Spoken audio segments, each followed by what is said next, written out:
అయినా మనిషి మారలేదు. జగన్ తీరు మారబోదు. జిల్లాల నుంచి తాడేపల్లికి కార్యకర్తలు. ఒక్కొక్కరికి అపాయింట్మెంట్ ఇవ్వని జగన్. డిజిటల్ బుక్లో ఎంట్రీ చేస్తే కలిసినట్టేనట. కార్యకర్తలను పట్టించుకుంటానన్న మాట ఉత్తదే. జగన్ వ్యవహార తీరు చూసి రెడ్డి సామాజిక వర్గం కూడా ఆయనకు దూరమైంది. అందుకే రాయలసీమ రీజియన్లో అంత దారుణమైన రిజల్ట్ వచ్చింది. చివరికి కడప జిల్లాలో కూడా ఊహించని ఎదురు దెబ్బ తగిలింది. తమ ప్రభుత్వం వచ్చింది, తమ నాయకుడు ముఖ్యమంత్రి అయ్యాడని వైసీపీ గెలుపు కోసం పాటుపడిన కార్యకర్తలు అంతంత దూరాల నుంచి తాడేపల్లికి వెళ్తే గుమ్మం దగ్గరే ఆపేసేవారు.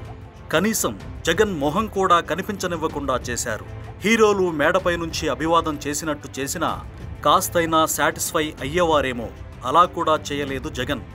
అందుకే అంత ఘోర ఓటమి. ఇప్పటికీ జగన్ మారలేదు.